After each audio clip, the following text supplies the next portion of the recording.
ओम श्री सरस्वत्यै नमः। पंचाशी कक्षा, विषय विसर्ग दूसरा।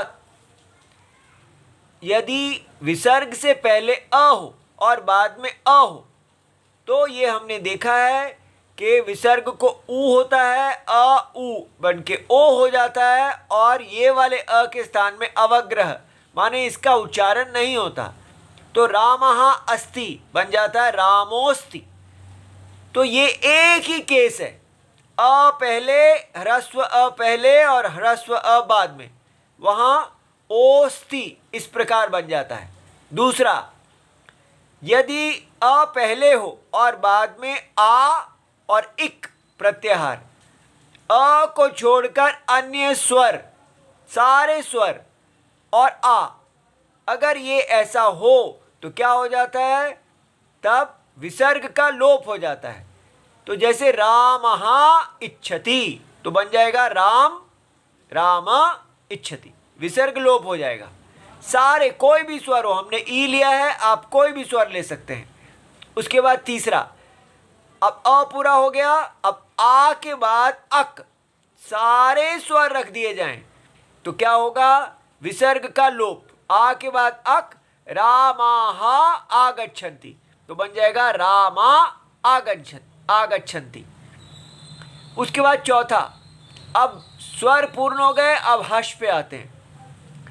अ ह्रस्व अ के बाद हर्ष वर्ण, तो हर्ष वर्ण कौन से होते हैं, ह य र व ल और 5 4 3।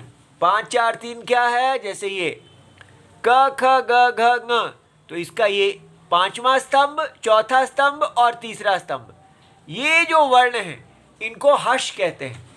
तो इसमें क्या होगा, उसी प्रकार विसर्ग को ऊ होगा और ऊ जुड़ के ओ बन जाएगा और हर्ष, जैसे रामः हसति तो बन गया रामो हसति। ठीक है।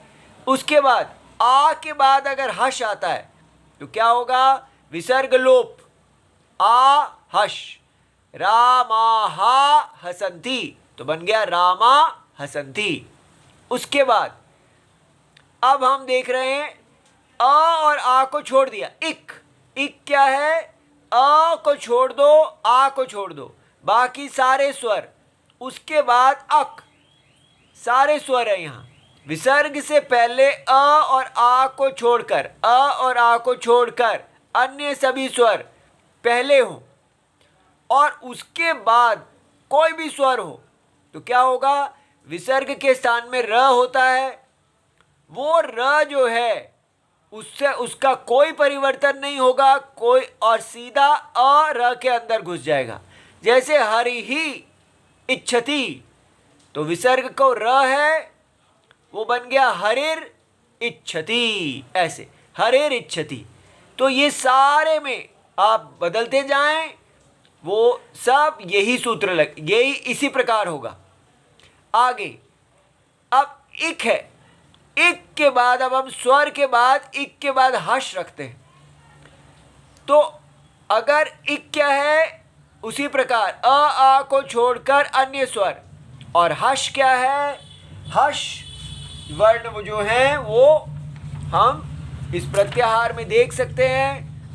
ये ह से लेके जब गढ़ दश तक तो वो हमने देखे हैं, यही ये ह वरट, यह ल और 5 4 3। अगर इसके बाद हर्ष आता है तो उसी प्रकार कुछ नहीं होगा, र जो है ऊपर चला जाएगा, हरि ही हसति तो हो जाएगा हरेर हसति। इतना हमने कर लिया है। अब हमने क्या नहीं किया है, अगर विसर्ग के बाद खर आएगा, खर क्या है, 1 2 और श्र 1 2 क्या है, ये क, ये 5 और ये 5, पहले 5 ये हमने अभी नहीं किए हैं, और श स तो 13 वर्ण जो है बचे हुए हैं, इनको कर लेंगे तो हमारी विसर्ग संधि पूर्ण हो जाएगी। तो इसको आप अच्छी तरह समझ लीजिए, मेहनत कीजिए, दिमाग लगाइए, लिखिए। केवल एक बार देखने से नहीं होगा, बिठाएंगे फिर बैठेगा। ओम नमो भगवते वासुदेवाय प्रणाम।